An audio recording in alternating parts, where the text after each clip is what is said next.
खुदा यसुमसीह के अजीम जलाली नाम में आप सबको सलाम। हम खुदावंद का शुक्र करते हैं आज के इस वक्त के लिए, क्योंकि उसने हमें ये वक्त फराहम किया है कि हम वहाँ मिलकर खुदावंद के नाम को इज्जत और जलाल दे सकें।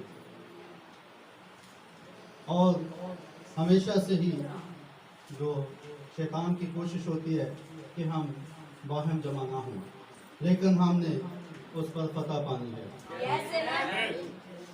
तो आए कलाम की तरफ आते हैं। मुक़द्दस मत्ती की अंजील उसका 20 बाब और 1 आयत से 16 आयत तक हम अपनी नसीहत और तरबियत के लिए पढ़ेंगे। मुक़द्दस मत्ती रसूल के मार्फत लिखी गई अंजील उसका 20 बाब और 1 आयत से 16 आयत तक।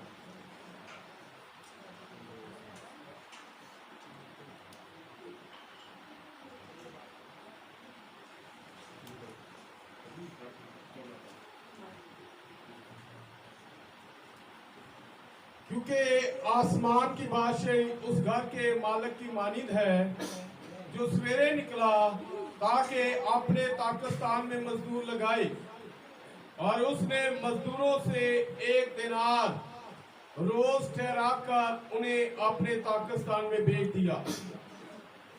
फिर पहर दिन चढ़े के करीब निकलकर उसने औरों को बाजार में बेकार खड़े देखा और उनसे कहा, तुम भी ताकस्तान में चले जाओ, जो वाजिब है तुमको दूंगा। बस वो चले गए। फिर उसने दोपहर और तीसरे पहर के करीब निकलकर वैसा ही किया, और कोई 1 घंटा दिन रहे। फिर निकलकर औरों को खड़े पाया और उनसे कहा, तुम यहाँ तमाम दिन बेकार खड़े रहे। उन्होंने उससे कहा, इसलिए कि किसी ने हमको मजदूरी पर नहीं लगाया। उसने उनसे कहा, तुम भी ताकस्तान में चले जाओ। जब शाम हुई तो ताकस्तान के मालिक ने अपने कारिंदा से कहा कि मजदूरों को बुला और पिछलों से लेकर पहलों तक उनकी मजदूरी दे दे। जब वो आए, जो घंटा भर दिन रहे लगाए गए थे, तो उनको 1 दिनार मिला। जब पहले मजदूर आए तो उन्होंने ये समझा कि हमको ज्यादा मिलेगा, और उनको भी 1 दिनार मिला। जब मिला तो घर के मालिक से ये कहकर शिकायत करने लगे कि इन पिछड़ों ने 1 ही घंटा काम किया है, और तूने इनको हमारे बराबर कर दिया, जिन्होंने दिन भर का बोझ उठाया और सब धूप से ही। उसने जवाब देकर उनमें से एक से कहा, मियाँ मेरे साथ बेइंसाफी मैं तेरे साथ बेइंसाफी नहीं करता। क्या तेरा मुझसे 1 दिनार नहीं ठहरा था? जो तेरा है उठा ले और चला जा। मेरी मर्जी ये है कि जितना तुझे देता हूँ, इस पिछले को भी उतना ही दूं। क्या मुझे रवा नहीं कि अपने माल से जो चाहूं सो करूं? या तू इसलिए कि मैं नेक हूं बुरी नजर से देखता है? इसी तरह आखिर अव्वल हो जाएंगे और अव्वल आखिर। गुलाम के कलाम का पढ़ा सुना जाना हम सब के लिए बरकत का बायस हो। खुदा का शुक्र हो। आमीन। मैं अपने सर को खुदा की हजूरी में एक बार फिर झुकाते हैं और उसी मुसन्नफ से रब्ता करते हैं, ताकि वहाँ पर इन वेदों को खोल सकें। जी मशीर खुदा का रब्बियत के बाप सलामती के शहजादे, हम दोस्ताइश तारीफ के लायक खुदावन तेरा शुक्रगुजार हूँ। पहले खुदावन एक दफ़ा फिर तूने इस काबिल पहले खुदावन मुझे बनाया है कि पहले खुदावन मैं तेरे कलाम को शेयर करने के लायक कह रहा हूँ।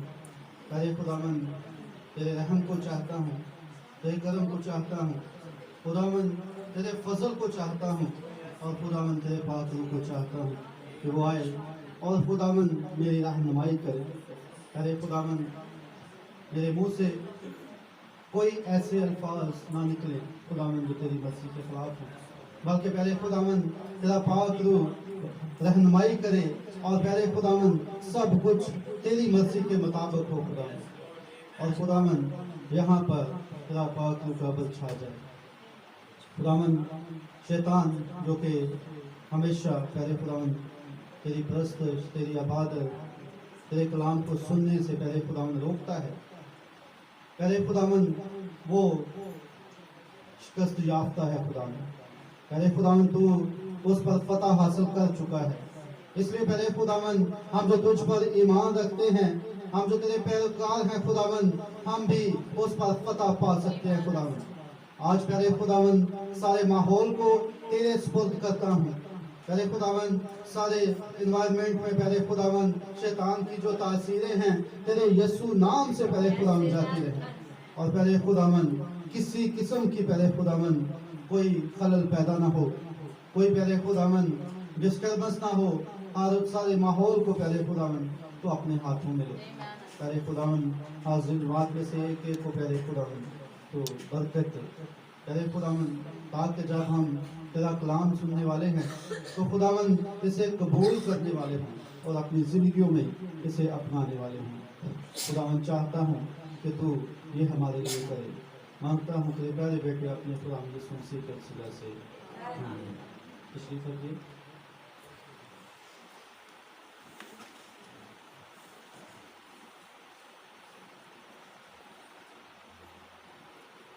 कलाम में से तलावत से पहले मैं एक बात कर रहा था कि शैतान कभी नहीं चाहता कि हम इस तरह जमा हो, और उसकी कोशिश होती है कि कोई ना कोई रुकावट डाली जाए कि ये इनका जमा होना ना हो। तो जिस तरह हमने रात को भी देखा कि जो ही खुदा के कलाम की बारी आई, बैसल पुलपट पर खड़े हुए तो वो डिस्टर्बेंस पैदा हो गई।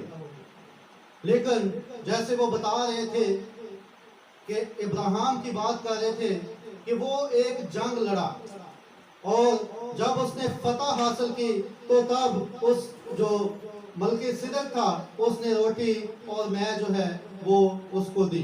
तो इसी तरह रात को हमारी भी कुछ इसी तरह जंग हो रही थी, और हमने भी उस फतह को हासिल करके उस रोटी और मैं को लिया। तो रफाकत जो है वो बहुत जरूरी है, बहुत जरूरी एलिमेंट है एक, और रफाकत से ही जो है वो शैतान को नफरत है कि लोग खुदावन के लिए जमा ना हो।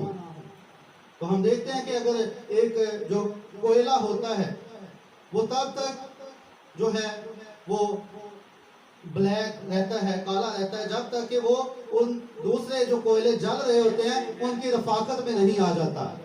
और अगर वो जो कोयले जल रहे हैं उनमें से कोई एक कोयला उठा के उसको अलग कर दिया जाए तो फिर वो जो सुर्ख कोयला होता है वो ब्लैक में तब्दील हो जाता है। तो रफाकत जो है वो बहुत जरूरी है। और इसी तरह अगर शैतान हमें रोकता है तो हमने उस पर फतह पानी है। हम फतह को पाते हुए जो है वो खुदावन के घर में आए। अगर हमें बहुत नींद आ रही है तो उस नींद पर फतह पानी है। अगर कोई और काम आ रहा है तो उस पर फतह पानी है। कोई भी रुकावट अगर आपके आगे आ रही है तो आपने उस पर फतह पानी है, तभी आप फतह याब होकर, जैसे रात को हमने पाई, हम उस रफाकत में शामिल हो सकते हैं। तभी हम जो शैतान का मुंह है उसको बंद कर सकते हैं, तभी हम उसे शिकस्त दे सकते हैं, तभी हम उसे शर्मिंदा कर सकते हैं। और खुदा के जो बेटे और बेटियां होती हैं वो उनका यही काम होता है कि वो शैतान पर फतह पाएं और उसको शर्मिंदा करें। तो उसने कहा है कि जहां 2 या 3 मेरे नाम से इकट्ठे होंगे मैं उनके दरमियान मौजूद हूंगा। यही वजह है कि वो चाहता नहीं है कि हमारे दरमियान जो है वो खुदा की मौजूदगी हो। नबी कहते हैं कि 2 ही हस्तियां हैं जो प्रस्तुत करवाना चाहती हैं, और वो एक शैतान है और एक खुदा है। तो खुदा जो है वो भी चाहता है कि लोग मेरी इबादत करें, लेकिन शैतान जो कॉपी करता है, जिसने कहा कि खुदावन का तख्त है तो मेरा भी तख्त हो, खुदावन ने अदन जो लगाया है मेरा भी एक अदन हो, तो हमेशा वो जो कॉपी करता है वो खुदा की रफाकत से आपको उठा के अपनी रफाकत में ले जाना चाहता है। लेकिन आपने उसकी रफाकत में नहीं जाना, आपने जो है वो खुदावन की रफाकत में आना है। और खुदावन का शुक्र है आज जितने लोग आए हुए हैं इनके लिए, क्योंकि कुछ लोग ऐसे होंगे जो फतह याबी के बाद यहाँ पर आए हैं। मैं अपनी ही बात बताता हूँ कि सुबह जब मैं तैयारी कर रहा था आने की, तो हमारी जो वार्ड की हेड सिस्टर है उसकी कॉल आ गई। उन्होंने कहा कि मॉर्निंग शिफ्ट जो है उसका अरेंज नहीं है, तो ऐसा करें कि आप मॉर्निंग शिफ्ट पे आ जाएं, क्योंकि वहाँ पे कोई अरेंज नहीं है, स्टाफ कम है तो पेशेंट ज़्यादा हैं। लेकिन मैंने उन्हें बताया कि मेरा आज सरमन है तो मैं इसको मिस नहीं कर सकता। तो मैं समझता हूँ कि ये जो है वो शैतान की तरफ से ही एक रुकावट थी। उसके बाद मैं वॉशरूम चला गया तो फिर फोन आया, मेबल ने काम किया, तो मेबल को कहा कि आप ही आ जाओ, लेकिन उसने भी मना कर दिया। तो इसी तरह हो सकता है बहुत से हम में से लोग ऐसे हों जो ऐसी बातों पर फतह हासिल करने के बाद यहाँ खुदावन की रफाकत में पहुंचे हैं, और ये उसका रहम है, क्योंकि हमारी कोई लियाकत, हमारी कोई अपने कामों से हम जो है उसे पसंद नहीं आ सकते, क्योंकि हमने उसे नहीं चुना बल्कि उसने हमें चुना है। तो ये उसका रहम है, उसका हम पर फजल है कि आज जितने हम यहाँ पर मौजूद हैं ये उसकी मर्जी से मौजूद हैं। क्योंकि उसने कहा था कि तब तक कोई मेरे बाप के पास नहीं आ सकता, मेरे पास नहीं आ सकता जब तक मेरा बाप उसे खींच ना ले। तो आज हम जो है उस बाप के खींचे हुए लोग हैं जो आज यहाँ पर जमा हैं। तो खुदावन जो है चुने हुए, जैसे मैंने कहा हमने उसे नहीं चुना बल्कि उसने हमें चुन लिया है। तो एक और बात के अभी पिछले हफ्ते मैंने पब्लिक सर्विस मिशन का एग्जाम दिया, तो यहाँ पर वहां पर मेल हेड नर्स की सीटें थी, कोई 50-52 सीटें थी। तो उसमें जो लोग आए हुए थे कैंडिडेट एग्जाम देने के लिए, वहां पर शायद 50 सीटों पे 5000 हों। तो उन 5000 में से उनका चुनाव होना है। उस 50 लोगों का जो उनके मेरिट पे पूरे उतरेंगे उनका चुनाव होना है, और जब उनका चुनाव होना है तो उन्हें उस काम के लिए जिसके लिए वो एडवर्टाइज दी गई है उस काम पे उन्हें लगाया जाएगा। तो ये तकरीबन 100 में से एक शख्स बनता है। तो ये जो पंजाब गवर्नमेंट है, पंजाब पब्लिक सर्विस मिशन है, वो 100 में से एक ऐसे बंदे को चुनेगी जो कि क्वालिफिकेशन जिसकी पूरी होगी, जो उनके मयार के मुताबिक होगा, जो वो उस काम को कर सकेगा, जो उसके स्पुर्द किया जाएगा। तो जो हमारा खुदावंद है वो जब चुनेगा तो वो कैसे लोगों को चुनेगा? वो तो 100 में से एक नहीं, 500 में से एक नहीं, 1000 में से एक नहीं, वो तो 10 लाख में से एक है। तो आप इसलिए भी मुबारक हैं कि उसने 10 लाख को चुना और आपको चुन लिया है। और एक और बात कि जब मैं पिछली दफा कोर्स कर रहा था उसमें भी सिलेक्शन हुई थी।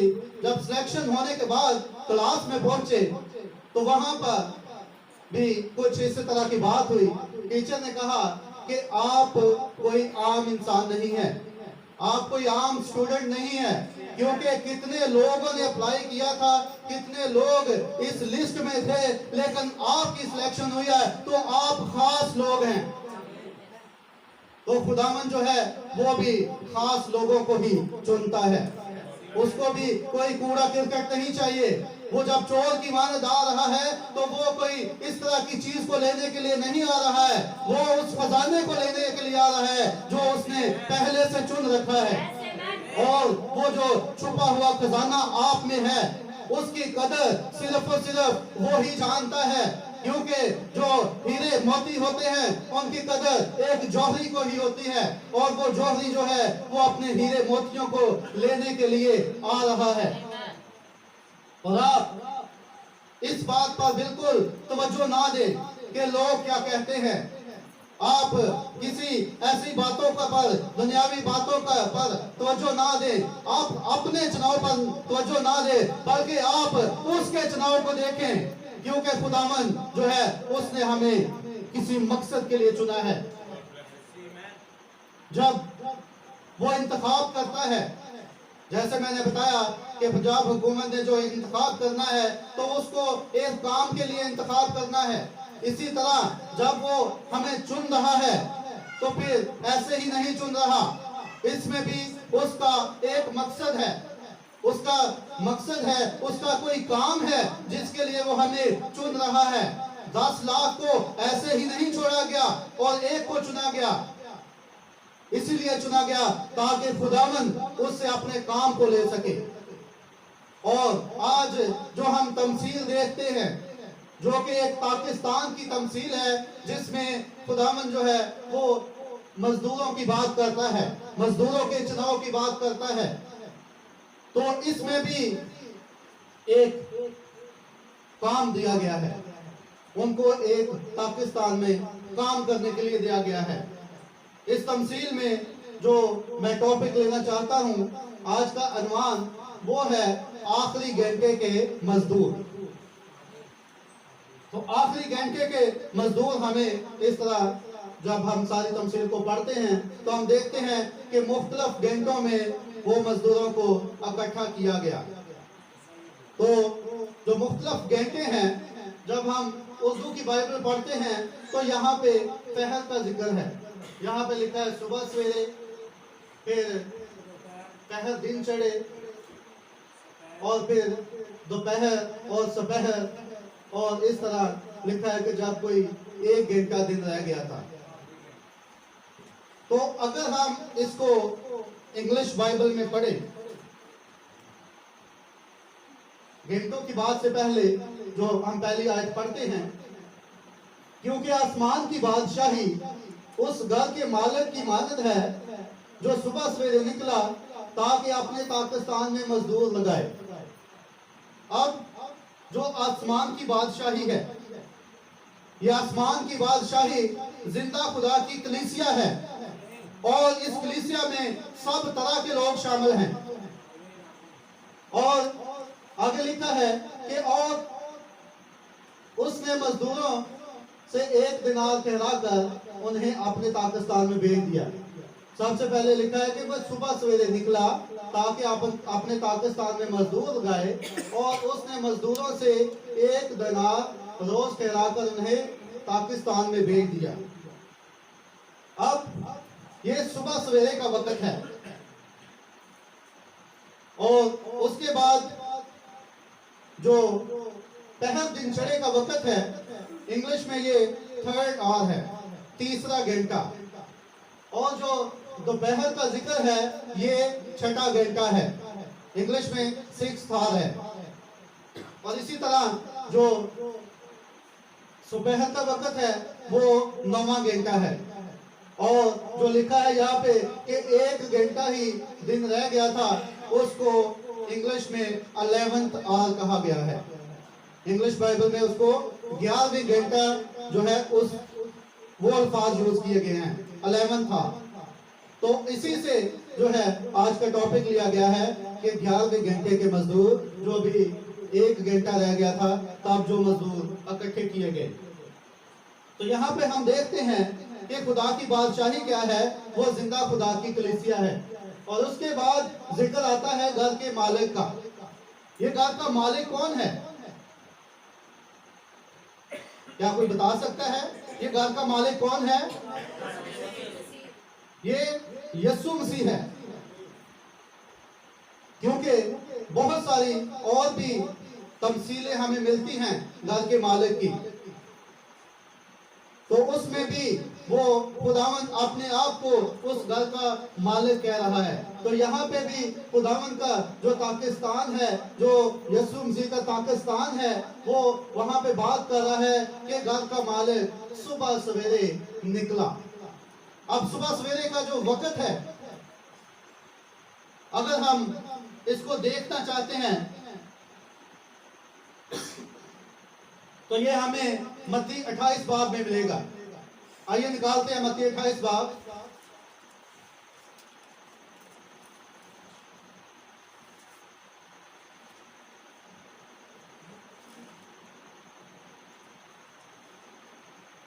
सुबह सवेरे जब घर का मालिक मजदूरों को लेने के लिए निकलता है, तो ये मत्ती 28 बाब है, यहाँ पर लिखा है और पहली आयत, और सबत के बाद हफ्ता के पहले दिन पो फटते वक्त मरियम मगदलिनी और दूसरी मरियम कब्र को देखने आई। ये कौन सा वक्त है? पो फटते वक्त। अगर हम इंग्लिश में देखें तो अर्ली मॉर्निंग, और अगर हम इस तमसील में देखें तो यहाँ पे भी अर्ली मॉर्निंग है, सुबह सवेरे का वक्त। तो वो सुबह सवेरे का वक्त जब होता है तो फिर उसके बाद हम 9वीं आयत को देखते हैं। 9वीं आयत में लिखा है कि देखो यीशु उनसे मिला और उसने कहा सलाम। उन्होंने पास आकर उसके कदम पकड़े और उसे सजदा किया। इस पर यीशु ने उनसे कहा, डरो नहीं, जाओ मेरे भाइयों से कहो कि गलील को चले जाए, वहां मुझे देखेंगे।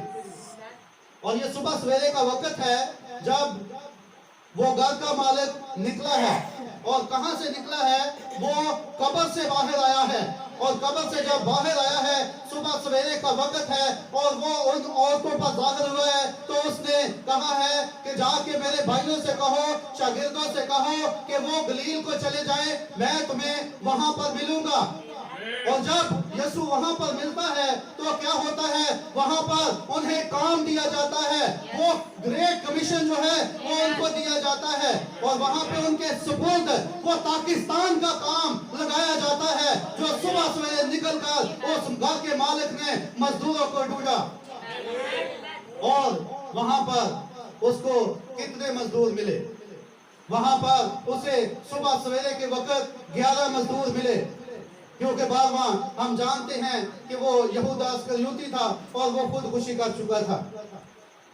और जिस तरह हम देखते हैं, पिछले दिनों भाई सरफराज भी आए थे, उन्होंने इस हवाले को पढ़ा था, शायद ऑर्डिनेशन के वक्त के पतरस को यीशु ने कहा कि मेरी भेड़ें चरा। तो ये पाकिस्तान में काम दे रहा था पतरस को यीशु से। तो उस वक्त सबसे पहला जो वक्त इस तमसील में है वो है सुबह सवेरे का वक्त, और वो सुबह सवेरे का वक्त जब घर का मालिक बाहर निकलता है, वो यीशु मसीह का कब्र में से बाहर निकलना है और अपने उन 11 मजदूरों को पाकिस्तान में काम पर लगाना है। अब इसके बाद दूसरी दफा घर का मालिक बाहर निकलता है। हम देखते हैं तीसरी आयत में कि घर का मालिक जब एक दफा फिर घर से बाहर निकलता है, लिखा है फिर पहले दिन चढ़े के करीब निकलकर उसने औरों को बाजार में बेकार खड़े देखा और उनसे कहा, तुम भी पाकिस्तान में चले जाओ, जो वाजिब है तुम को दूंगा। बस वो चले गए। अब यहाँ पे मैं आपकी तवज्जो इन घंटों पर दिलवाना चाहता हूँ। ये जो पहल दिन चढ़े का वक्त है, ये तीसरा घंटा है। एक पहल 3 घंटे का होता है, तो 6 बजे जब दिन चढ़ता है तो 9 बजे का वक्त जो है वो तीसरा घंटा बनता है, और इंग्लिश में ये थर्ड आवर है। और अगर हम इसको देखना चाहते हैं बाइबल में से, तो ये हमें इमाल 2 बाब में मिलेगा। आइए इमाल 2 बाब निकालते हैं।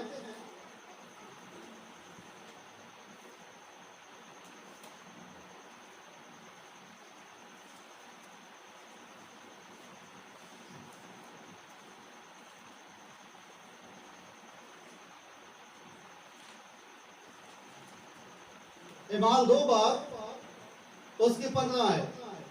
इससे हम वाकिफ हैं कि ईद पेंतिकोस्त का दिन है, और जब पतरस ने जो है वो वाज करना शुरू किया तो तब उसने ये वक्त बताया। उससे पहले लोग कह रहे हैं कि ये ताज़ा मह के नशे में है, तो पतरस जो है वो खड़ा होता है और उनको कहता है कि जैसा तुम समझते हो कि ये जैसा तुम समझते हो ये नशा में नहीं, क्योंकि अभी तो पहर ही दिन चढ़ा है। पहर ही दिन चढ़ा है मतलब 3 घंटे अभी हुए हैं। ये 9 बजे का टाइम है जब वो दोबारा बाहर निकलता है घर का मालिक, और वो मजदूरों को काम के लिए लेता है, वो अपने पाकिस्तान के लिए लेता है। और ये ईद पेंटिकोस्ट का दिन था जब वो उस 120 की जमात में आ गया ताकि वो उनको जो है अपने पाकिस्तान में काम करने के लिए लगा सके। और ये जो बाइबल की बातें हैं, जो बाइबल की कैलकुलेशन है, ये बहुत ज्यादा स्पेसिफिक है। बिल्कुल वही घंटा जो यहाँ पे लिखा है उसी घंटे पहले वो कब्र से निकला। जिस घंटे तीसरे घंटे का जिक्र है तो तीसरे घंटे उसने ईद पेंटिकोस्ट के दिन वो रूहुल कुद्दुस की सूरत में आया और 120 की जमात में उसने आकर उनको चुना, उनको मजदूरी के लिए अपने पाकिस्तान में लगाने के लिए उनको चुन लिया। और हम देखते हैं कि वो जब गैर जुबानें बोलते हैं तो लोग उनको कहते हैं कि वो नशा में है, लेकिन पतरस उनको कहता है कि ये अभी तो पहर दिन ही चढ़ा है, अभी तो ये तीसरा घंटा ही है, अभी तो खुदावन जो है वो हमारे दरमियान आया है ताकि वो तीसरे घंटे के मजदूरों को ले सके और अपने पाकिस्तान में लगा सके। अब ये दूसरी दफा था जब वो घर का मालिक अपने घर से मजदूरों के लिए निकला है। अब जब तीसरी दफा की बारी आती है, जब हम देखते हैं कि वो तीसरी दफा निकला है, तो यहाँ तीसरी दफा में 2 का जिक्र है, एक दोपहर का और एक सुपहर का, मतलब 6ठे घंटे का और 9वें घंटे का। आयत नंबर 5 है।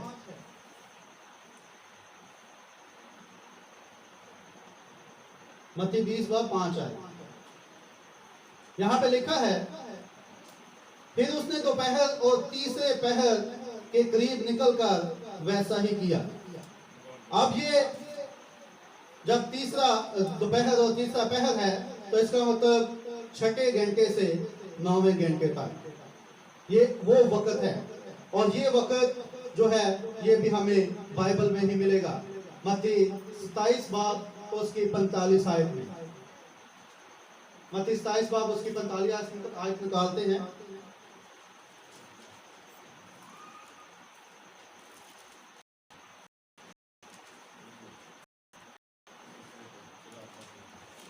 हवाले आपको इसलिए बता रहा हूं ताकि आप कंफर्म हो जाएं, बाइबल में से ही आपको इसके प्रूफ मिल रहे हैं।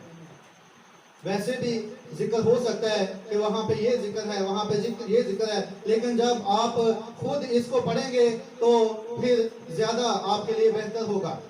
मत्ती 27:45 में लिखा है, और दोपहर से लेकर तीसरे पहर तक तमाम मुल्क में अंधेरा छा गया, अंधेरा छाया रहा। और यहाँ पर सेम वही टाइम हमें मिलता है जब वो घर का मालिक निकलता है तीसरे दोपहर से लेकर तीसरे पहर तक और वो मजदूरों को इकट्ठा करता है। और यहाँ पर कुछ बात हो रही है अंधेरा छाने की।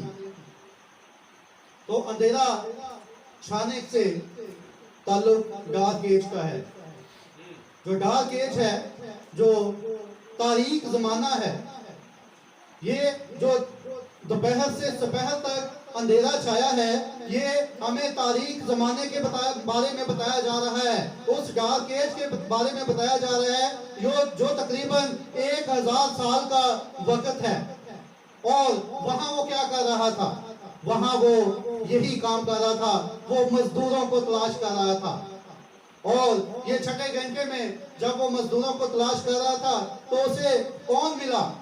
उसे उस डार्क एज के शुरू में जो है वो कोलंबा मिला।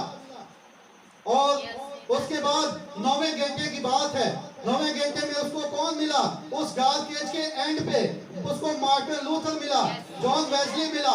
तो ये वो मजदूरों को इकट्ठा कर रहा था। उसने इन मजदूरों को लिया और अपने पाकिस्तान में काम के लिए लगा दिया और उनसे कहा कि तुम मेरे पाकिस्तान में काम करो और जो मुनासिब होगा वो मैं देखूंगा कि तुम लोगों को इसका अजर, इसकी मजदूरी क्या देनी है।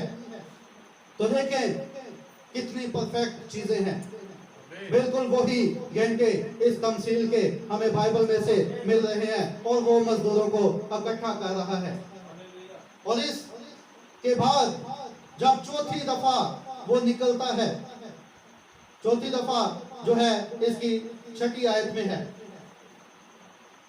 छठी आयत को देखते हैं।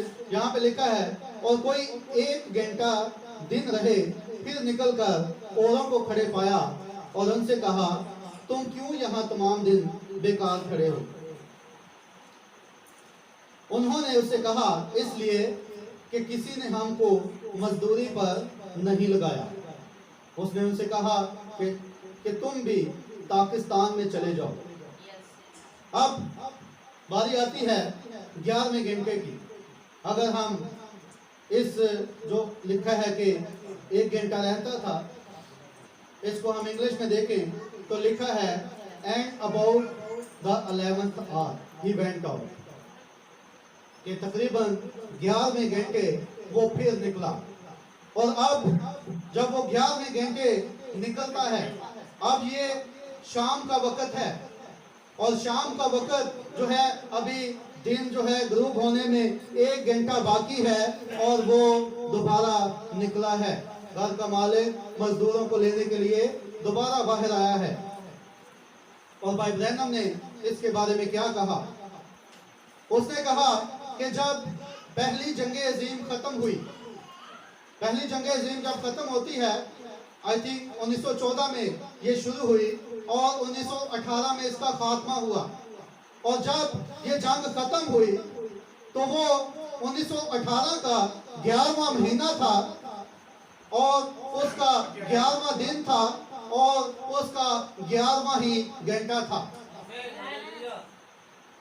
ये अलामतें हैं, ये निशानियां हैं बाइबल की बातें पूरी होने की। जब 11 घंटे की बात हुई है तो नबी ने उस 11वें घंटे को बताया। नबी ने कहा कि जब वो जंग रुकी है तो वो 11वें महीने की 11वें दिन के 11वें घंटे में बंद हुई है। और एक मैसेज में जब मैंने पढ़ा तो उसने वहां पे लिखा है कि 11वें मिनट में जाके बंद हुई है।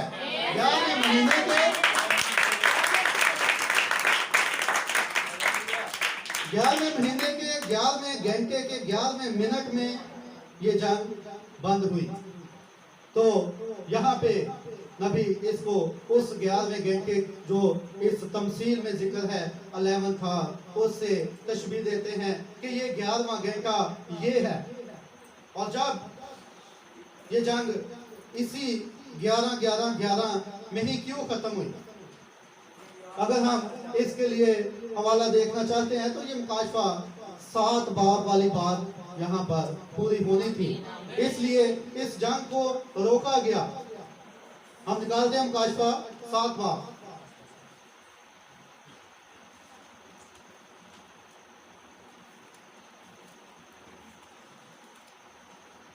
मुकाशफा 7 बाब उसकी पहली 3 आयात को देखेंगे। यहाँ पे लिखा है, इसके बाद मैंने जमीन के चारों कोनों पर 4 फरिश्ते खड़े देखे। वो जमीन की चारों हवाओं को थामे हुए थे ताकि जमीन या समंदर या किसी दरख्त पर हवा ना चले। अब यहाँ पर हवा ना चलने की बात है। वो हवाओं को, वो जो चारों कोनों में 4 फरिश्ते खड़े हैं, वो उन हवाओं को थामे हुए हैं। और ये हवाएं किसकी तशबीह हैं? ये हवाएं जो हैं किस चीज को रिप्रेजेंट कर रही हैं? ये हवाएं जो हैं जंगों, लड़ाइयों को जो है वो रिप्रेजेंट कर रही हैं। और इसके बाद जो है वो लिखा है कि जमीन के चारों कोनों पर 4 फरिश्ते खड़े थे। वो जमीन की चारों हवाओं को थामे हुए थे। ये वो जंग रुकने का वक्त था जहां पर लिखा है कि उनको जो है वो हवाएं थामने के लिए कहा गया। वो हवाओं को थामे हुए खड़े थे। और फिर आगे क्या लिखा है, फिर मैंने एक और फरिश्ता को जिंदा खुदा की मोहर लिए हुए मशरक से ऊपर की तरफ आते देखा। अब ये इनको क्यों कहा गया है कि तुम हवाओं को थामे रखो? इनको क्यों जो है क्यों जो है ये जो पहली जंग अजीम है 11-11-11 पर खत्म हो रही है।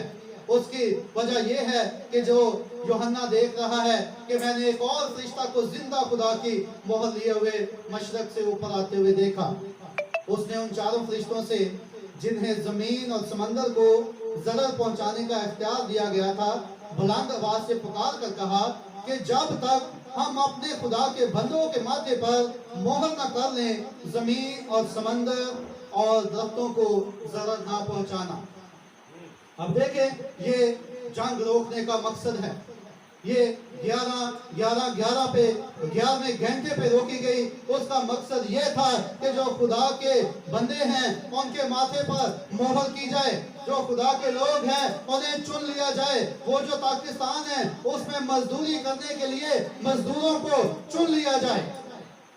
और हम देखते हैं कि 1906 में लौदीकिया का कलीसियाई ज़माना शुरू होता है और 1906 में जब कलीसियाई ज़माना शुरू होता है तो इसी में जो 1918 में इस जंग का जब खात्मा होता है तो फिर उसे कौन से मजदूर मिलते हैं? तब 11वें घंटे में उसे पेंटिकॉस्टल लोग मिलते हैं। पेंटिकॉस्टल का जमाना आता है। क्या आप समझ रहे हैं इसको? तो जब 11वां घंटा है 11 पे जंग बंद की गई है तो उसके बाद एक चुनाव हुआ है। वो चुनाव पेंटिकॉस्टल कलीसिया जो है वो उभर कर सामने आई है और खुदा अपने मजदूरों का वहां पर उस 11वें घंटे में चुनाव कर रहा है।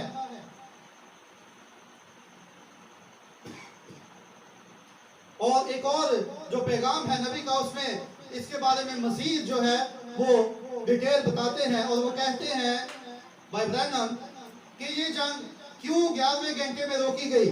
वो कहते हैं इसलिए रोकी गई कि कुछ वो 11वें घंटे के कुछ गैर कौमों के जो मजदूर हैं वो उनको तलाश कर रहा था।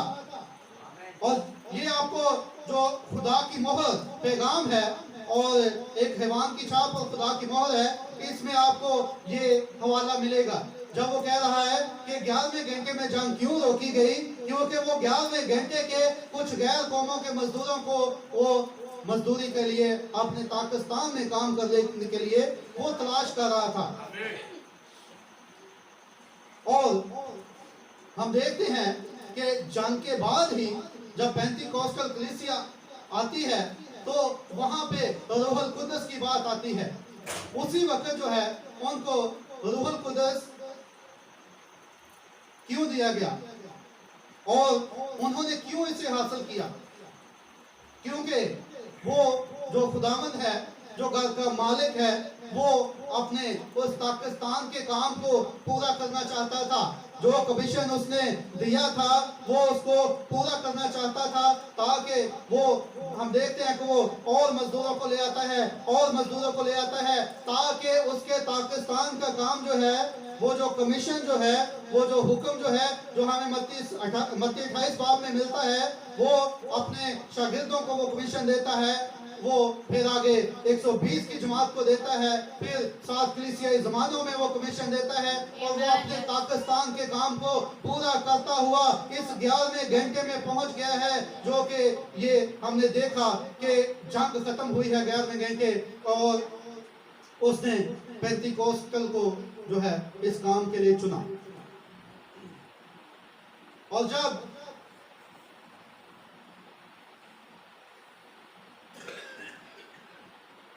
वो इन मजदूरों को इकट्ठा कर रहा है, अब ये आखिरी घंटे वाले मजदूर थे, अब दिन जो है वो खत्म हो रहा है। अब आखिरी दफा जब वो निकला है 11वें घंटे में और वो मजदूरों को जब ले रहा है, पहली दफा कब उठ गया? जब ईस्टर वाले दिन, जब सुबह सवेरे वो उठा, जो लिखा है कि सुबह सवेरे वो घर से निकला। और दूसरी दफा वो कब निकला? ईद पेंटिकोस्ट के दिन जब तीसरा घंटा था। और तीसरी दफा कब निकला?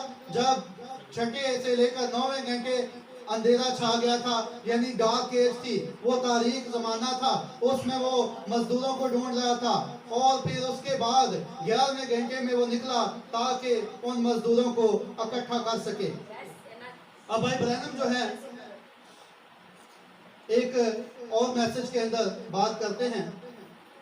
आपको बाइबल में इस तरह नहीं मिलेगा जिस तरह भाई ब्रैनम ने बताया, लेकिन बहुत दफा उन्होंने ऐसी बातें उस मुकाशफा के जरिए बताई जो बाइबल के अंदर पोशीदा थी, लेकिन उसने हम पर उन बातों को रिवील कर दिया। बहुत सारी ऐसी बातें हैं, जैसे हनूक की उम्र जो है वो खुदावन के साथ चलता रहा 500 साल, वो बाइबल के अंदर नहीं लिखे, उसने वो रिवील किया। और बहुत सी बात थी। इसी तरह एक और बात जो है वो उन्होंने 11वें घंटे के ताल्लुक से वो रिवील की। इसके लिए हम हवाला देखेंगे यूहन्ना की इंजील है, उसका 4 बाब 46 आयत से। यूहन्ना 4 बाब 46 आयत।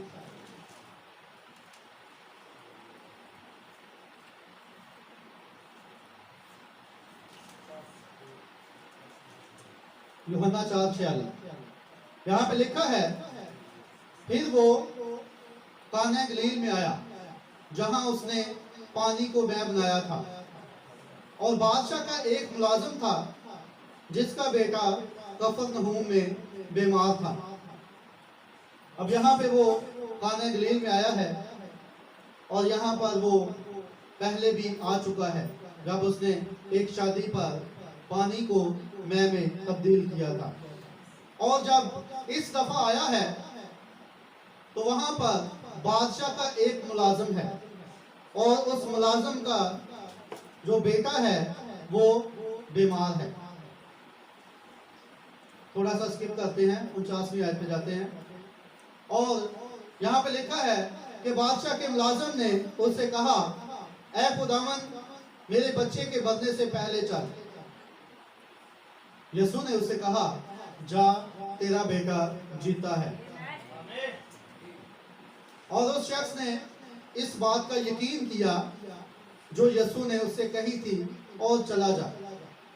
अब यहाँ पर खुदा यीशु से खुद नहीं गया, ना उस पर हाथ रखे हैं, ना वो दुआ की है, बल्कि यीशु ने कलाम फरमाया है। यीशु ने कह दिया है कि तेरा बेटा जीता है, तो उसने उस बात पर ईमान रखा है।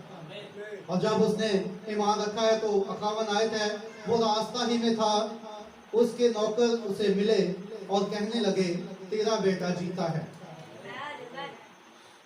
उसने उनसे पूछा कि उसे किस वक्त से आराम होने लगा। उन्होंने कहा कि कल 7वें घंटे में उसकी ताप उतर गई।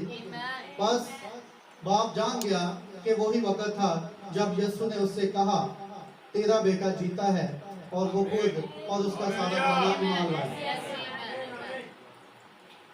अब यहाँ पे हम देखते हैं कि जो वाकया हमने पढ़ा है, वहाँ एक बादशाह का नौकर है, उसका बेटा बीमार है, और यीशु ने फरमा दिया है कि वो जीता है, और वो वाकई जीता रहा।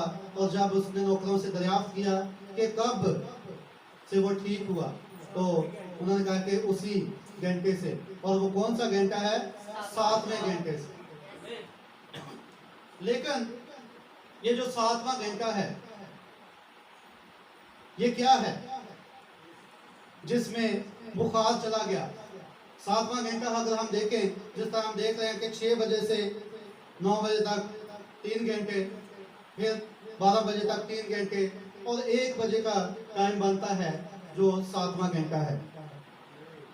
और इस 7वें घंटे में बुखार चला गया है।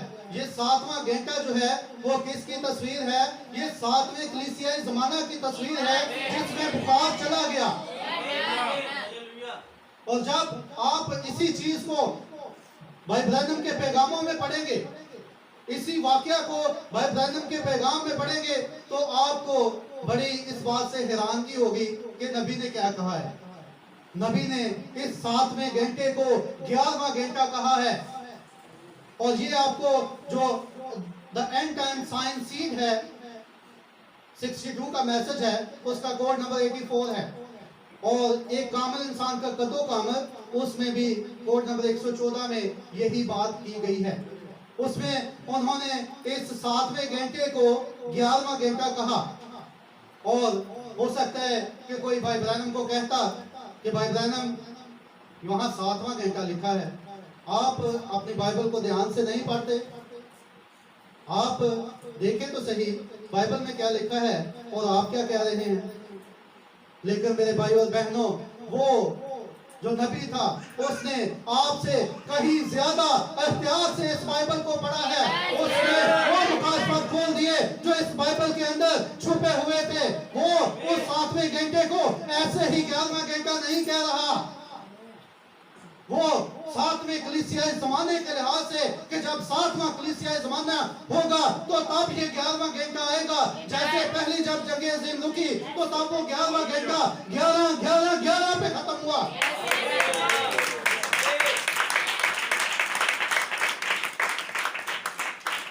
तो इसलिए वो 7वें घंटे को जिसमें बुखार चला गया उसको 11वें घंटे से तशबीह देता है, बल्कि उसने 7वें का नाम ही नहीं लिया।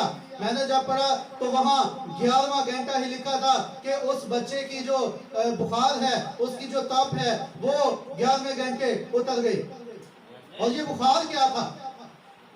जब हम जंग अज़ीम 11वां घंटे की बात करते हैं, जब रुकी तो उसके बाद बीमारी आई थी, इन्फ्लुएंजा प्लेग आया था, बुखार आया था, और वो 3 साल के अंदर अंदर वो खत्म हो गया। ये था वो बुखार जो 11वें घंटे के अंदर उतर रहा है। और जब ये बुखार 11वें घंटे के अंदर उतरा जो 7वां कलीसियाई जमाना है, तो फिर क्या हुआ? फिर वो मजदूर जो पेंटिकोस्टल कलीसिया के थे वो सामने आए और उनका वहां पर चुनाव किया गया। और ये उसी बुखार के उतरने के बाद की बात है। और उस वक्त जब 11वां घंटा चल रहा है और वो मजदूरों को ढूंढ रहा है और वो तब वो बुखार उतर चुका है, तो फिर उस वक्त वो मजदूरों को तलाश कर रहा है। वो फिर बाहर 11वें घंटे निकला है ताकि मजदूरों को अपने ताकिस्तान में लगा सके। इसके बाद हम देखते हैं कि बड़े अजीम खादम जो हैं पेंटिकोस्टल कलीसिया के अंदर आए, जो नबी ने जिक्र किया उनका मनादों का, जो कि अजीम मनाद थे पेंटिकोस्टल के। चार्ल्स प्राइस, एमी मैकफरसन और विगल स्मिथ और इस तरह और भी खादमों का जो जिक्र है कि वो अजीम खादम जो हैं वो पेंटिकोस्टल कलीसिया में उभरे और वो 11वें घंटे के मजदूरों को खुदावंद चुन रहा था। और उसके बाद हम देखते हैं कि वो घंटा आगे बढ़ रहा है, और जब वो घंटा आगे बढ़ रहा है तो खुदावंद को एक और मजदूर मिल गया, और वो मजदूर भाई ब्रैनम थे।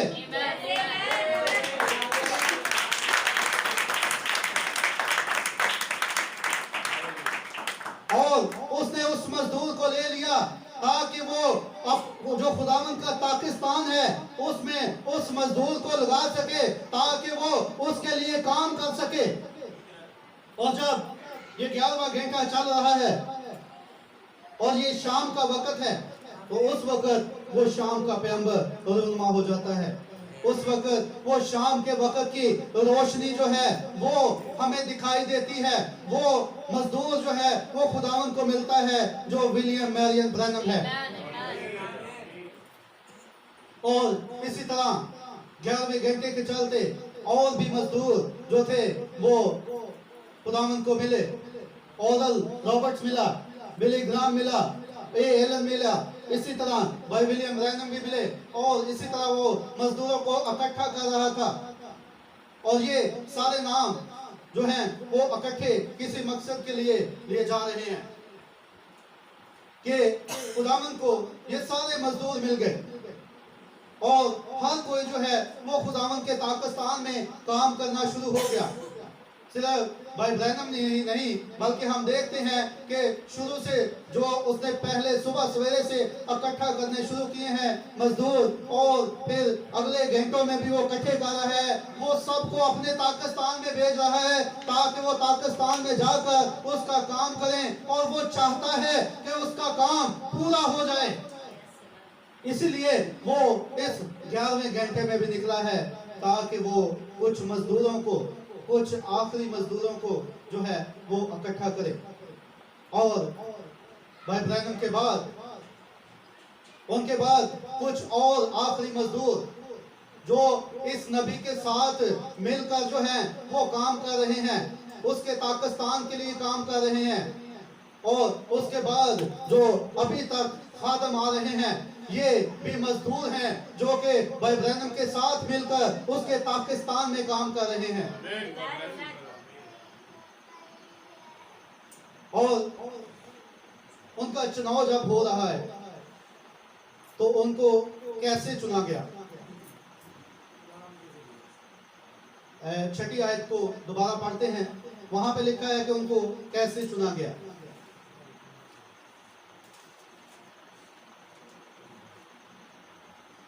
लिखा है, और कोई 1 घंटा दिन रहे फिर निकलकर औरों को खड़े पाया और उनसे कहा, तुम क्यों यहाँ तमाम दिन बेकार खड़े रहे? उन्होंने उससे कहा, इसलिए कि किसी ने हम को मजदूरी पर नहीं लगाया। अब देखें, किसी ने मजदूरी पे उनको नहीं रखा, किसी ने उनको हायर नहीं किया।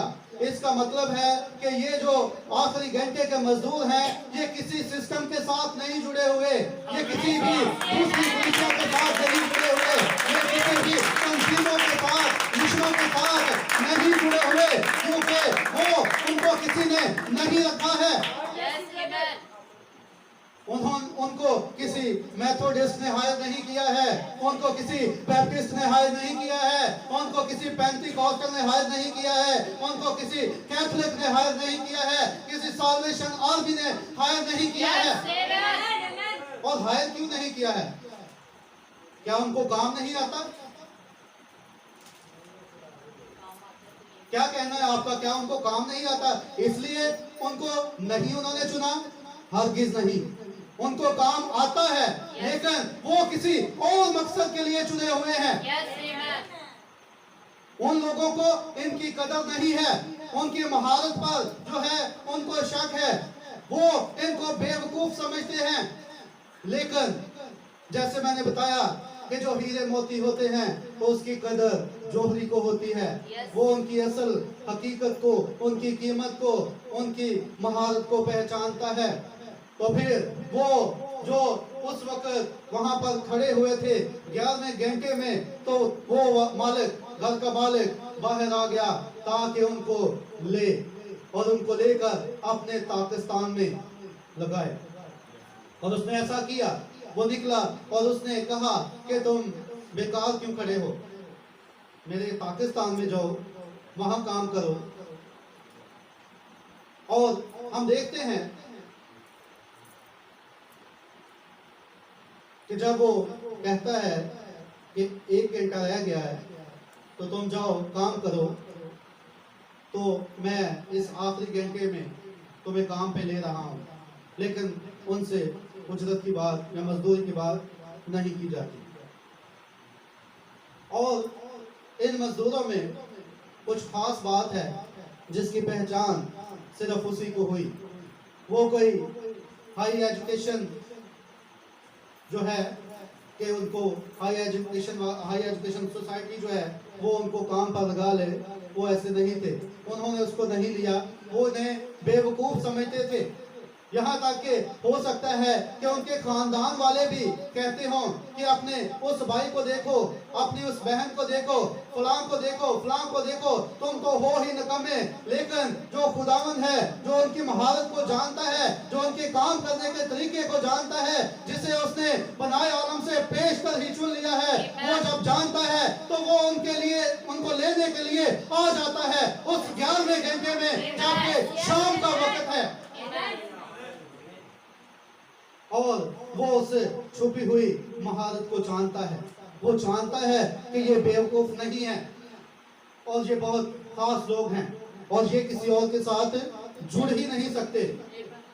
हम देखते हैं जैसे हमारे टाउनशिप में अकबर चौक में, वहां पर सुबह सवेरे ही आकर मजदूर बैठ जाते हैं। यहाँ आते हुए मैंने कोट लखपत में भी देखा, वहां पे भी मजदूर जो थे वो बैठ जाते हैं सड़क के किनारे, या उन्होंने अपने खास मकाम बनाए हुए हैं। तो वहां पे क्या होता है कि लोग आते हैं और उनको मजदूरी के लिए, काम के लिए ले जाते हैं, और जब ये मजदूर खड़े हैं और सिर्फ 1 घंटा काम को, दिन को रह गया है, पूरा दिन गुजर गया है, 11 घंटे सारे जितने लोगों ने काम पर ले जाना था वो ले गए, बाकी ये खड़े हैं 11वें घंटे में। और ये 11वें घंटे में खड़े क्यों हैं? हो सकता है उनमें से किसी ने कहा हो कि अब दिन ही कौन सा बच गया है कि हमें कोई मजदूरी पे लेने आएगा। शायद किसी ने कहा हो कि चलो कोई आ भी जाता है इस घंटे में और हमें 1 घंटे के लिए मजदूरी पर ले जाता है, तो हमें इस घंटे का मिलेगा क्या? कोई फायदा नहीं। लेकिन किसी ने वहां पे कहा होगा कि शायद कोई हमें इस दिन के लिए नहीं बल्कि अगले दिन के लिए मजदूरी पर लेने आ जाए।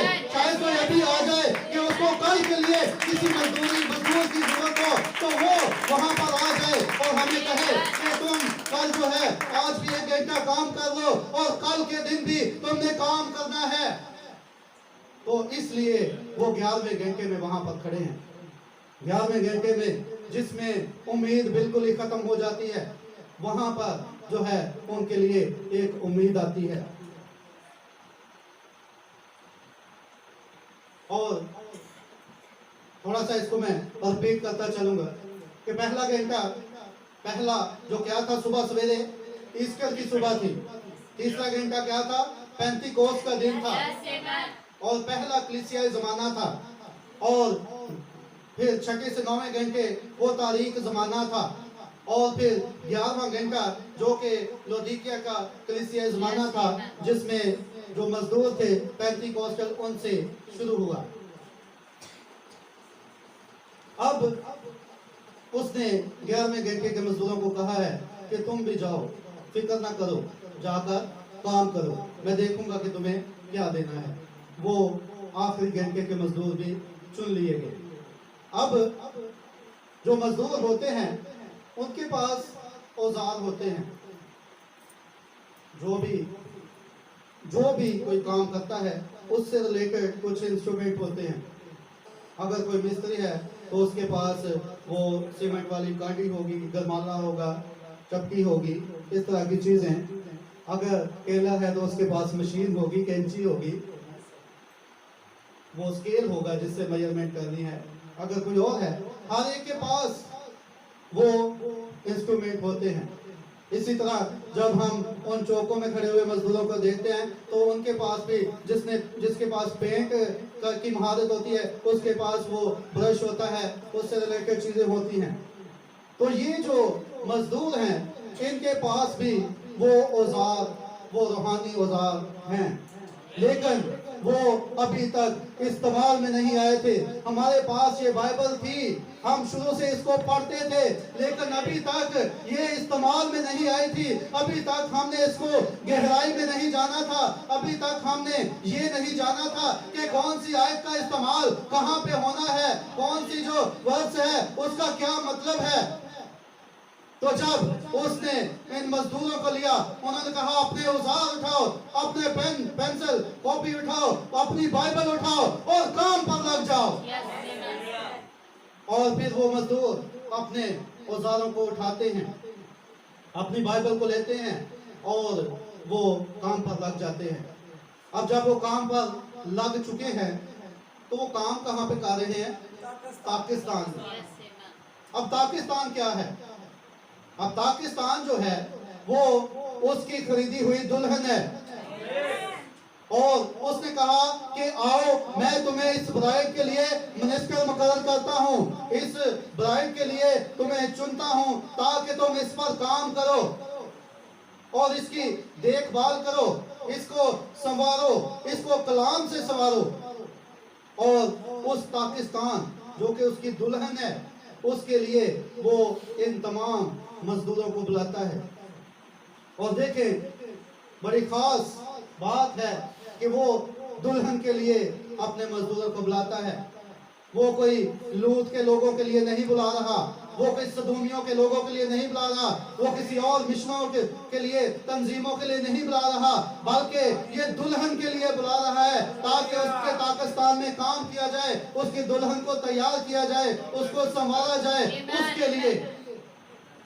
और ये तो फिर बड़े खास लोग हैं जिनको खुदावंद जो है वो चुन रहा है। और उसके बाद हम पाकिस्तान की बात कर रहे हैं, मजदूर चुन लिए गए हैं, पाकिस्तान हमने देख लिया क्या है। अब पाकिस्तान के अंदर काम क्या होता है? पाकिस्तान के अंदर काम, पाकिस्तान, ताक जो है वो अंगूर की ताक को कहते हैं। ये अंगूरों का एक बाग है जिसको पाकिस्तान कहते हैं। और उसके अंदर क्या काम होता है? उसके अंदर ये काम होता है कि हर वो डाली जो फल नहीं लाती उसे काटा और आग में झोंका जाता है, और हर एक जो फल लाती है उसे छांटा जाता है ताकि और ज्यादा फल लाए। अब ये उन मजदूरों का काम है। उन्होंने जब काम करना है इस पाकिस्तान में तो इसको मद्देनजर रखना है कि ये काम करें, और काटना छांटना। और इसके बाद क्या बात आती है? अंगूरों को इकट्ठा करने की। जब अंगूर जो है वो पक जाते हैं, वो वक्त आ जाता है कि अब अंगूर पक चुके हैं तो इनको इकट्ठा किया जाए, तो वो वक्त आता है। और फिर क्या होता है? आज इन दिनों में शायद कोई मशीनरी आ गई हो जो अंगूरों का जूस निकाल सके, लेकिन पहले ऐसा नहीं था। वो अंगूरों को लताड़ते थे, ऊपर चढ़कर जंप करते थे, और वो पिस कर उनका जो रस होता था, मैं जो होती थी वो निकलती थी। तो यही काम मजदूरों का था कि वो उसके पाकिस्तान की देख रेख करें, उसकी देखभाल करें और उसको कांटे छाटे ताकि और ज्यादा फल आए। और जब वो फसल की कटाई का, अंगूरों के इकट्ठे करने का वक्त आए तो वो क्या करे कि उन अंगूरों को इकट्ठा करके उनको जो है उनमें से वो उस जूस को, उस मैं को हासिल कर सके जो कि उन अंगूरों के अंदर है। और मैं क्या है? भाई मैसेज दे चुके हैं स्पिरिचुअल माइंड पे। और ये मैं क्या है? ये मुकाशफा को जाहिर करती है। और इन मजदूरों का काम क्या है कि वो उस दुल्हन में से खुदा के भेद को जाहिर करें। उसके अंदर जो दुल्हन के अंदर खुदा के भेद हैं उनको वो बाहर निकाले। अब अगर कभी कभी कोई खादम उस पाकिस्तान में काम करते हुए उसे कभी कभी रोना पड़ता है, उसे कभी कभी काटना छांटना पड़ता है ताकि उसका मकसद पूरा हो सके। और उसका मकसद ये है कि वो जो घर का मालिक है उसके लिए वो उनमें से उस मैं को हासिल कर सके। तो ये मैं जो है वो खुदा का भेद है जो इस जमाना में हमारी घड़ी में जो है, हमारे इस घंटे में 11 आवर में जो हम पर आश्कारा हुआ है। ये ताजा मैं है, नई मैं है, और वो उसके लिए काम कर रहे हैं। और काम ये जब सारा हो रहा है, जब काम की बात चल रही है, अंगूरों की कटाई का वक्त या अंगूरों के इकट्ठा करने का वक्त, तो ये जो काम खुदावंद ने सौंपा हुआ है इसको मुकम्मल करना है। अगर हम इस्राएल के फसल के औकात को देखें तो 2 दफा फसल की कटाई होती थी। यहाँ हमारे पाकिस्तान में भी 2 दफा होती है। तो 2 दफा 2 वक्त थे जिसमें पिटाई का वक्त था। पहला जो था वो मार्च अप्रैल के दिन थे, जिसमें गेहूं और जो है उनको उनकी फसल काटी जाती थी। तो दूसरा जो वक्त था वो अंगूरों के इकट्ठे करने का वक्त था और जैतून को इकट्ठे करने का वक्त था। तो हम जब इसको बाइबल में देखते हैं, ये अहबार 23 बाब में आपको मिलेगा और अहबार 23 बाब में हमें वो ईदें मिलेंगी। और जब ये गेहूं और जौ की कटाई का वक्त है तो ये फसह का वक्त है, जब पहला पूला हलाया जाता था और एक बेखमीरी रोटी की ईद मनाई जाती थी। और ये कौन सा वक्त था? ये ईद पेंतिकोस का वक्त था, जब वो पूला हलाया गया। हमारा खुदावंद यीशु मसीह जो पहला फल था वो जब हलाया गया। और उसके बाद बने इस्राएल में जब 7वां महीना आता है, उसी में इसका जिक्र है 23 बाब में ही। तो ये जो है अंगूरों के इकट्ठे करने का वक्त होता है और ये जैतून के इकट्ठे करने का वक्त होता है, उसकी कटाई का वक्त। और ये 7वां महीना गेहूं और जौ का नहीं होता, बल्कि अंगूर मैं को जाहिर करते हैं और जैतून तेल को जाहिर करता है। और ये तेल और मैं का जो है उसको इकट्ठा करने का वक्त है। और जब अंगूरों की इकट्ठे करने का वक्त आया तो उनके साथ 3 ईदें आई। 3 ईदें जो नरसिंगों की ईद है, कफारा की ईद है और ईद क़याम है। 7वें महीना का एक 3 प्रतिभेद कह ले इसको। ये 3 प्रतिभेद है, नरसिंगों की ईद, कफारा की ईद और ईद क़याम की ईद। और क्या हुआ कि जब ये भेद खत्म हुआ, उन्होंने खैमों को गिरा दिया ताकि वो अपने मुस्तकबिल के घर में जा सके। और यही वो वक्त है जब हमारे ये खैमा का घर जो है वो गिराया जाने वाला है और हम अपने उस मुस्तकबिल के घर में जाने वाले हैं। और ये जो वक्त है ये अंगूरों के काटने से जुड़ा है, अंगूरों के इकट्ठे करने के वक्त से जुड़ा हुआ है। और ये अंगूरों के इकट्ठे करने का वक्त और इसी तरह हम सारे जमानों में से गुजरते हुए जो घड़ियां हमें बताई गई, जो हमें घंटों के बारे में बताया गया कि सुबह सवेरे जब वो निकला तो वो ईस्टर पर कब्र से बाहर निकला और उसको 11 मजदूर मिल गए। फिर वो तीसरे घंटे निकला तब 120 मिल गए ईद पेंतिकोस पे। फिर छठे घंटे कोलंबा, 9वें घंटे लूथर वेस्ली जो डार्क एज है, और फिर 11वें घंटे पेंतिकोस्टल एज। और हमारे नबी भी उसी वक्त में आए। लेकिन हम यहाँ पर एक और बात को देखते हैं 8वीं आयत में, जो हमने तिलावत की है 8वीं आयत, बड़ी जबरदस्त बात है। 8वीं आयत में लिखा है, जब शाम हुई तो पाकिस्तान के मालिक ने अपने कारिंदा से कहा कि मजदूरों को बुला और पिछलों से लेकर पहलों तक उनकी मजदूरी दे दे। अब शाम का वक्त, शाम के वक्त से हम बखूबी वाकिफ हैं। बनी इस्राएल में शाम का वक्त जब सूरज गरूब होने का वक्त होता है तो वो शाम का वक्त होता है। शाम का वक्त सनसेट का वक्त, सूरज गरूब होने का वक्त। और जब ये शाम का वक्त था, सनसेट का वक्त था, तो वो जो घर का मालिक था वो उस सनसेट माउंटेन पे आ गया।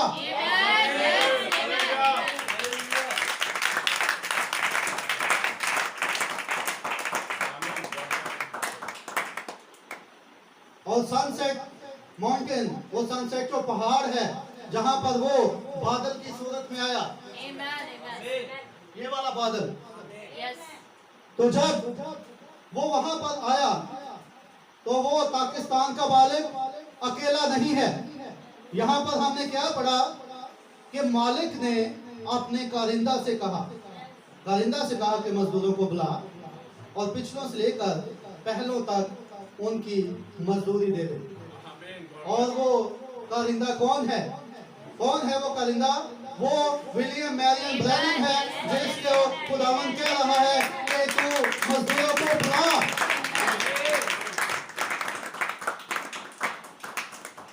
पहाड़ पर क्या कशिश है, खुदावन खुद आसमान से उतरेगा।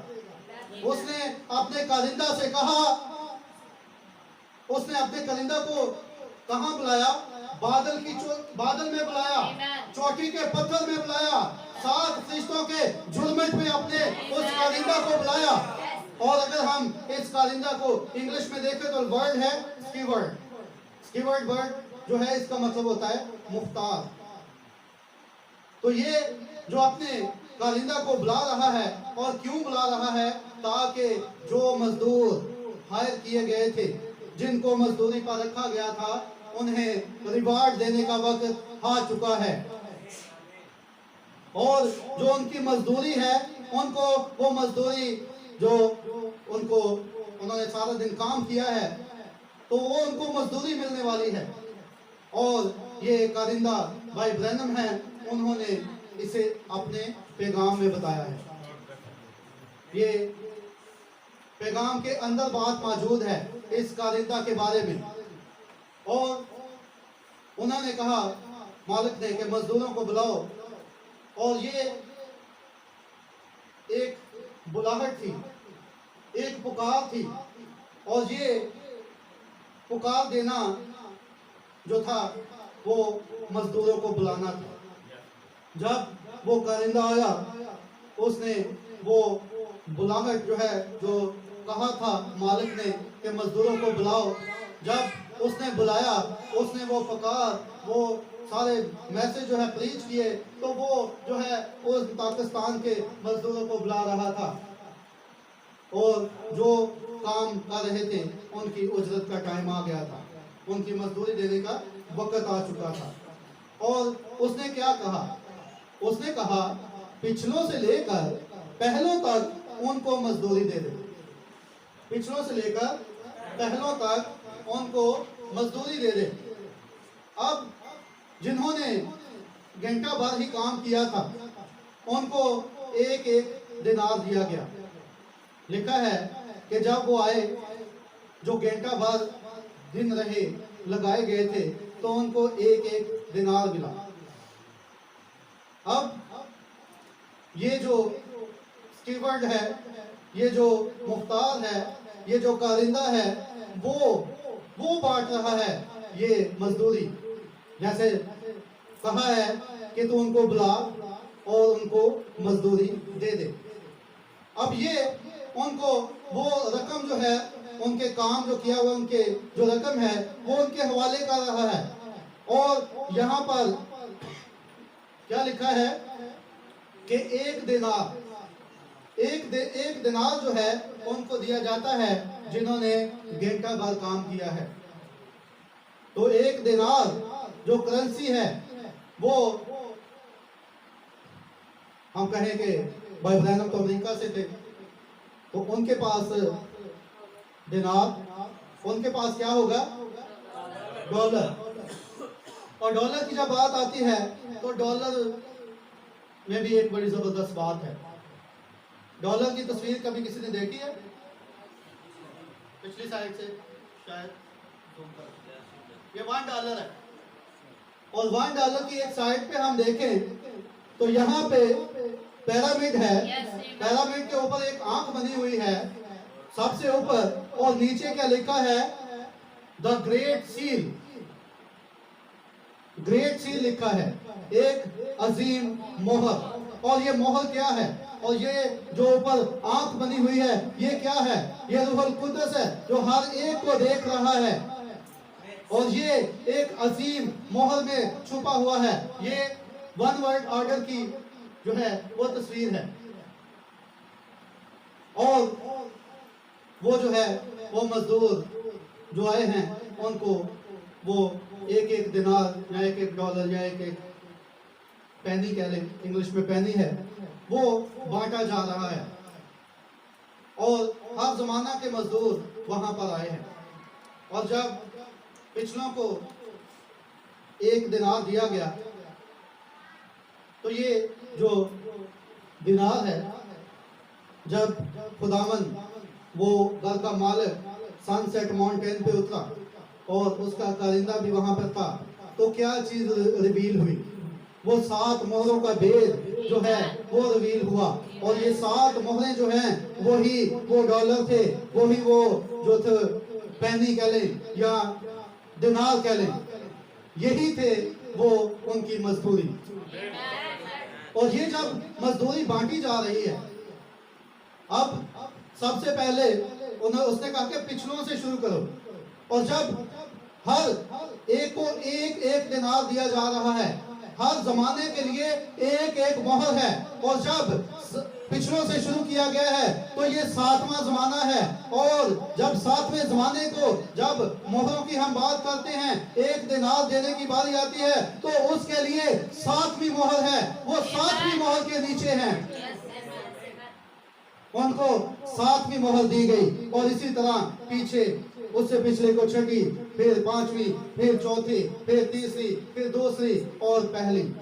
क्योंकि अगर मोहरों को खुलने की हम बात करते हैं कि अगर वो स्क्रोल लपेटा हो तो सबसे पहले पहली मोहर जो खुलेगी वो 7वीं मोहर होगी। इसीलिए वो पहली मोहर पिछलों से शुरू किया गया ताकि इन पर ये 7वीं मोहर जो है वो इसके नीचे इनको रखा जाए। खुदावंद के जलाल के लिए जोरदार तालीम।